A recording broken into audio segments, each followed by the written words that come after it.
Commander Sarah Chen rubbed her tired eyes as she watched the massive alien ship on the display. 4 days had passed since the Nexarian vessel first appeared in Earth's orbit without warning. Its crystalline hull, composed of unknown alloys, reflected sunlight in geometric patterns that Earth's most advanced sensors failed to decode. The command center of Global Defense Command hummed with nervous energy. Everyone understood the stakes. "Sir, they're requesting communication again," Lieutenant Maya Rodriguez said, looking up from her station, fingers hovering over the control panel. "Channel is ready when you are." Chen straightened her uniform and nodded. "Connect us."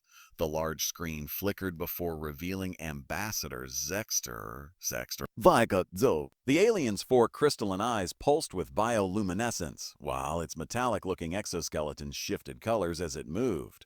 Several junior officers tried not to stare at its geometric, almost mechanical appearance. "Commander Chen." The translator converted the alien's harmonic tones into human speech with minimal delay. "Your persistent suspicion insults us.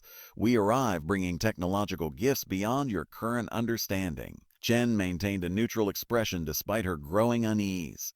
"Ambassador, we appreciate your offers, but finding your probe ship scanning our military installations raises serious concerns." The 4 eyes pulsed in unison. "You misinterpret our protocols, Commander. We catalog defensive capabilities of all potential member species. It is standard procedure." "Unauthorized surveillance of military facilities is considered an act of hostility," Chen replied evenly. Ambassador Zexter's exoskeleton shifted to a darker hue. "Your human protocols are irrelevant. We are the Nexarians. We have elevated countless species into our collective." "Some embrace progress willingly. Others require guidance. We'll set our own pace for joining Galactic society," Chen stated firmly. "Your preference is noted." Zexter's tone turned cold before terminating the transmission. Rodriguez looked up at Chen. "Sir, what do you think they really want?" Before Chen could answer, her secure communicator chimed. "General Hayes needs me. Monitor their vessel closely. Report any movement immediately." Chen hurried through the reinforced corridors of Earth Defense Command. The facility, carved into Mount Rainier after the first deep space signals were detected 15 years ago, now seemed prescient rather than paranoid. Admiral Catherine Hayes waited in the Situation Room, studying holographic projections. At 58, she commanded more combat experience than anyone present. "Commander, your assessment of our visitors?" she asked without looking up. "They're concealing something, Admiral. Their technology is advanced, but their attitude concerns me more. They treat us like children." Hayes nodded. "Precisely. Intelligence reports their smaller vessels throughout the system. Mars base detected unusual activity near Phobos yesterday." Chen frowned. "Our outpost there reported unidentified craft. Nothing matching Earth registry. We've lost contact with 3 satellites near Venus," Hayes added. "I've quietly moved our forces to combat readiness, but the World Security Council is split. Some representatives want to embrace the Nexarian offerings." Chen's response was cut short by a facility-wide alarm. Red emergency lights pulsed along the walls. "Command Center to Admiral Hayes," the intercom crackled. "Emergency transmission from Mars base." "Put it through," Hayes ordered. The wall screen activated, showing Colonel Richards, Mars base commander. Static distorted his image. Multiple vessels approaching, non-responsive to hails. Emergency protocols initiated, but an explosion rocked his transmission. "Confirmed Nexarian ships. They've opened fire. East Dome breached. We need immediate." Another explosion louder. Alarms wailed in the background. Richards reappeared, blood streaming from a gash above his eye. "This isn't first contact. It's an invasion. They're targeting life support first. We have casualties." The transmission died. For 3 heartbeats, silence filled the Situation Room.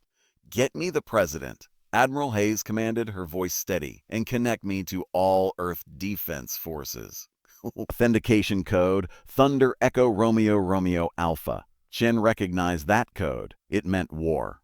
"Commander Chen, activate Protocol Guardian. Return to command and prepare for planetary defense." As Chen rushed back to her post, emergency sirens began to sound throughout the facility. Invasion had begun faster than anyone had anticipated. Back in the command center, chaos erupted. Reports flooded in from space stations and satellites across the solar system.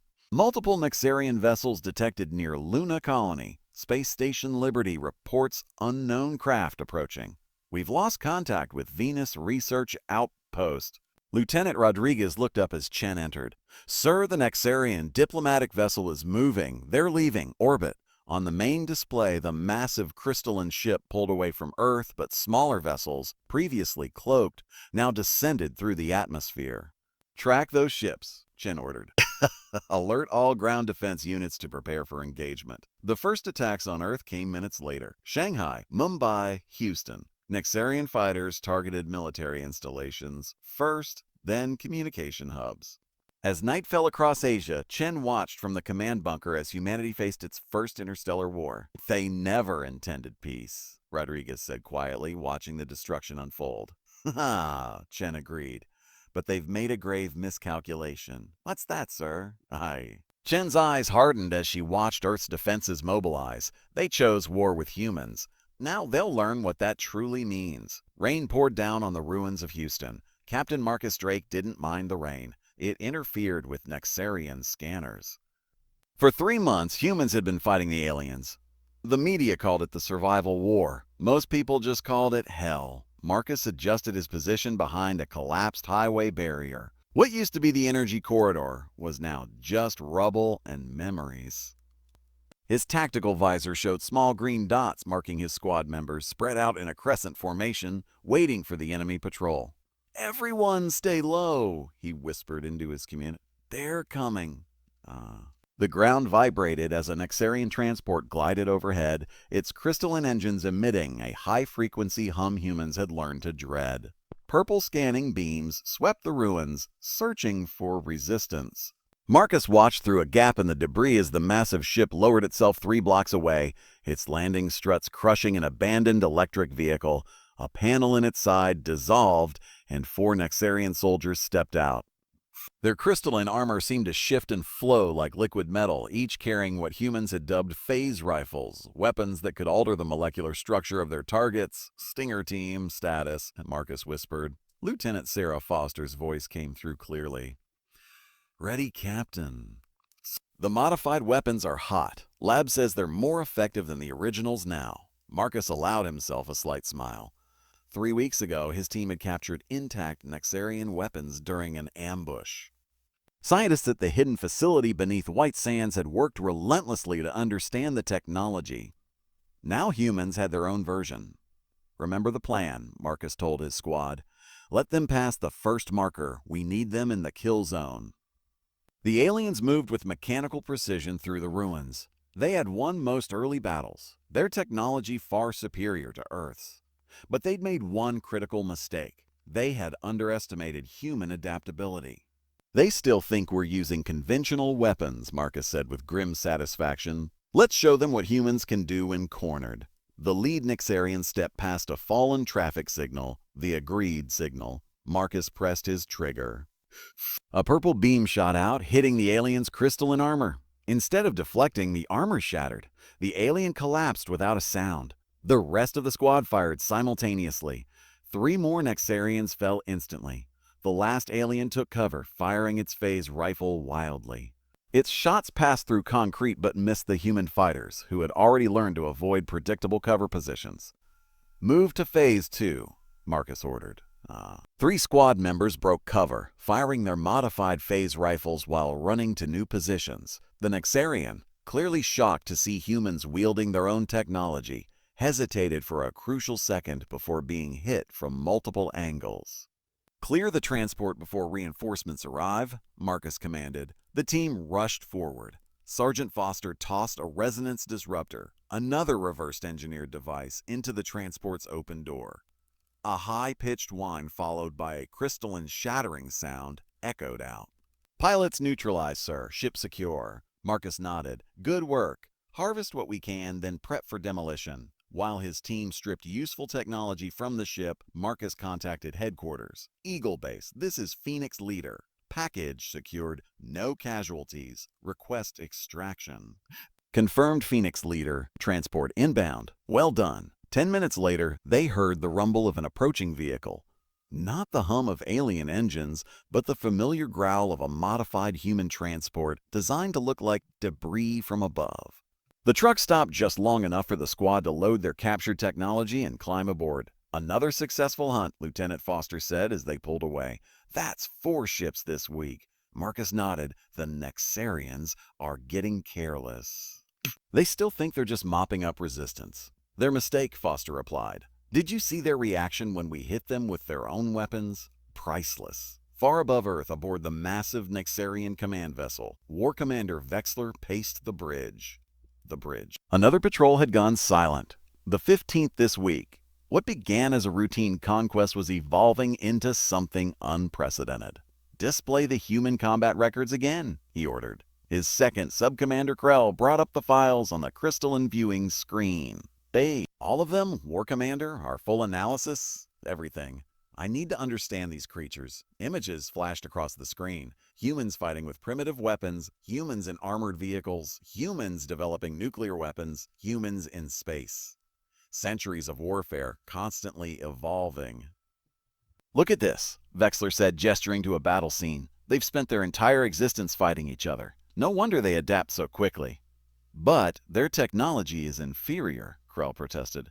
"Was inferior," Vexler corrected. "We're receiving reports of humans using weapons identical to our phase rifles. Somehow they've reverse-engineered our technology in mere weeks." He brought up a holographic map showing Nexarian-controlled territory. 3 months ago, they had claimed 70% of Earth's surface. Now the map showed large areas marked as contested or status unknown. "The High Command expected this planet to submit within days," Krell said. "The High Command doesn't understand what we're facing," Vexler replied. "These humans don't fight like any species we've encountered. They hide, adapt, strike, and vanish. They're not fighting for victory, they're fighting for survival." On Earth, Dr. Elena Santos looked at her watch in the underwater research facility 4 kilometers beneath the Pacific Ocean.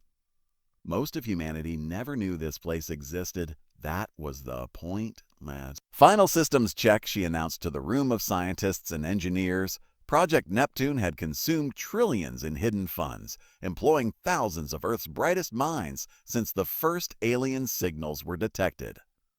Dr. James Chen looked up from his control station, dark circles under his eyes after 72 hours without sleep. Satellite network aligned. All 256 platforms responding. "And the Nexarians, their main fleet is gathering in high orbit," James said, pointing to the tactical display. "They're preparing for what they think is their final assault. They have no idea what's waiting for them." Elena smiled. For 6 months, the aliens had attacked Earth. They had superior ships and weapons, but humans fought back with unprecedented ingenuity, forcing the Nexarians to commit more and more forces from their empire. Now they had gathered almost their entire invasion fleet for one massive strike to end the war. "It's time," Elena said. She picked up a secure quantum phone that connected to only 5 other locations worldwide. "This is Neptune Actual. We are go for Operation Starfall. Authorization code, Poseidon's Wrath." Around the world, similar calls were made from hidden facilities. In deep mountain bunkers beneath desert sands and in abandoned mines, teams of scientists entered final activation codes. In space, hundreds of objects that appeared to be space debris suddenly came to life. Solar panels unfolded, quantum drives activated, and weapon systems powered up. "All platforms report ready," James announced, awaiting final authorization. Elena nodded. "Connect me to Admiral Hayes." The screen changed to show Admiral Hayes standing on the bridge of her flagship, the U's Defiance. The ship had been built in secret before the war, hidden inside an abandoned asteroid mine. "Dr. Santos, is it time?" "Yes, Admiral. Project Neptune is ready. The network is yours to command." Hayes' face showed no emotion, but her eyes burned with determination.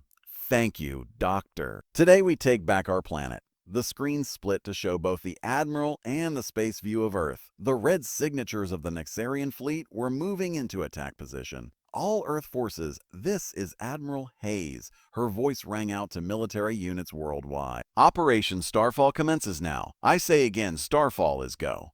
Across the planet, hidden missile silos opened. Submarines surfaced to launch specialized rockets, and in space, the Project Neptune network fully activated. The Nexarian ships detected the sudden energy signatures too late. Their scanner showed hundreds of new threats appearing seemingly from nowhere. First wave, execute, Admiral Hayes ordered. From the Neptune platforms, beams of concentrated quantum energy lanced out. Unlike Earth's earlier weapons, these had been designed specifically to disrupt Nexarian crystalline technology. Dozens of alien ships shattered into space debris. Second wave, launch now, Hayes commanded. From Earth's surface, missiles streaked upward. The Nexarians had seen these before and weren't concerned. Their defense systems easily destroyed the first few hundred. But there were thousands more coming, and these missiles contained technology reverse-engineered from captured Nexarian ships, modified and improved by human engineers. In the underwater facility, Elena watched the battle unfold on the screens. "The trap is set," she said quietly. The Nexarian fleet commander, realizing he was under attack from multiple directions, ordered his ships to retreat to higher orbit. It was exactly what Admiral Hayes had anticipated. Activate the outer ring, Hayes ordered. Another 100 platforms placed even further out in space powered up. The Nexarian fleet was now caught between two layers of Earth's defenses. "They're trapped," James whispered. The battle lasted 4 hours. When it ended, over 65% of the Nexarian invasion force had been destroyed, the rest damaged and surrounded. 2 days later, Admiral Hayes walked down a corridor on her flagship. Marine guards stood at attention outside a sealed chamber, saluting as she approached.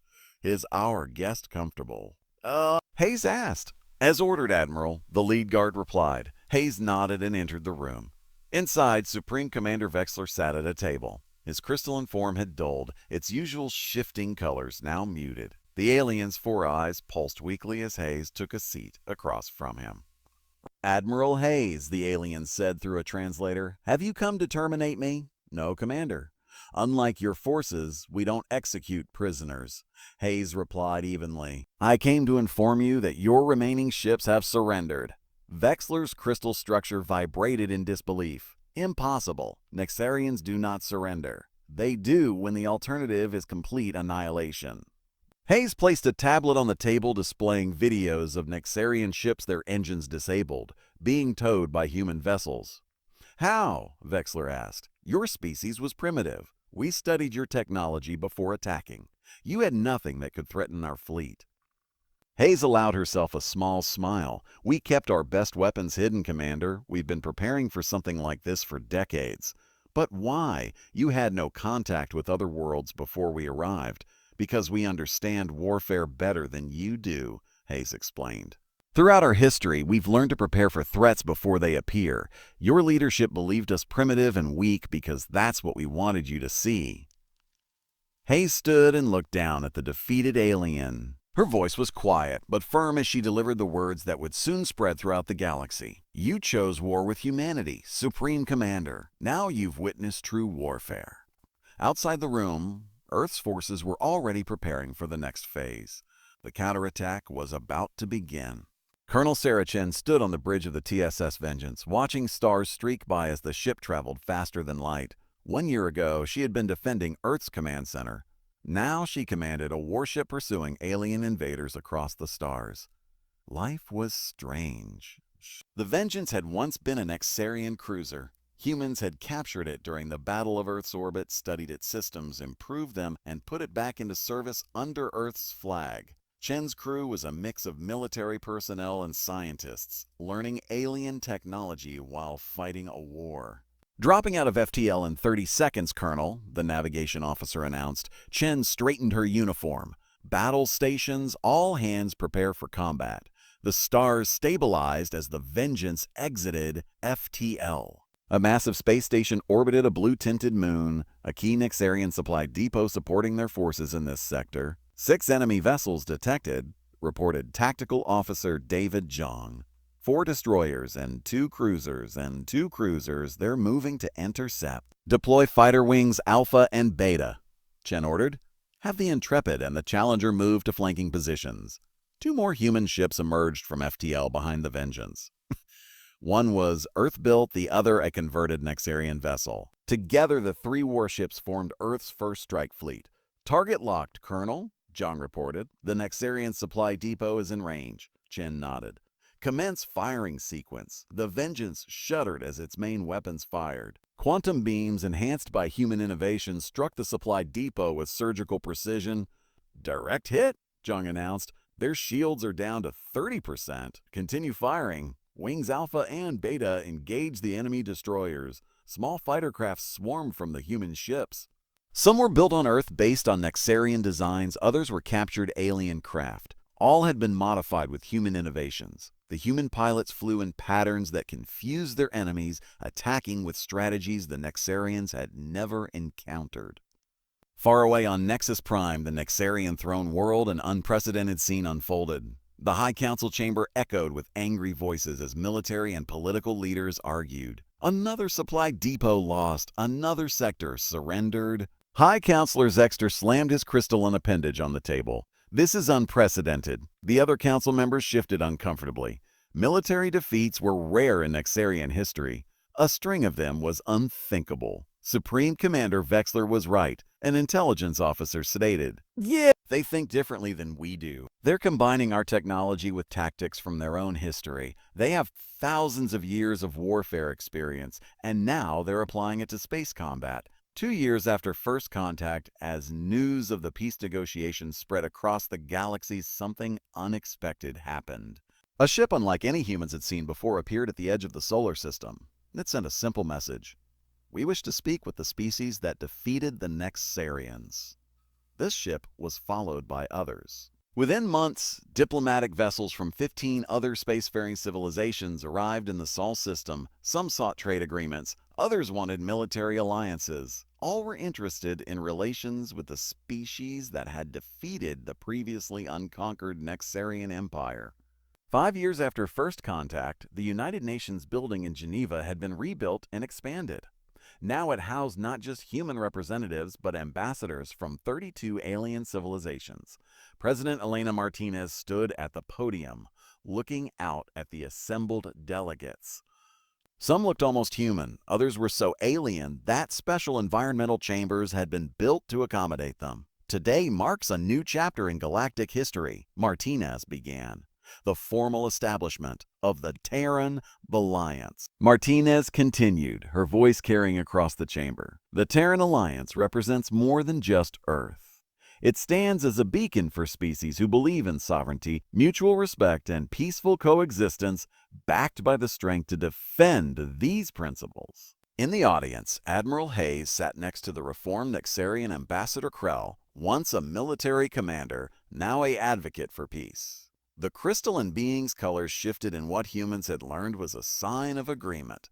The chamber's hollow displays showed Earth's remarkable transformation. Orbital defense platforms circled the planet, while massive shipyards constructed vessels incorporating technologies from multiple species.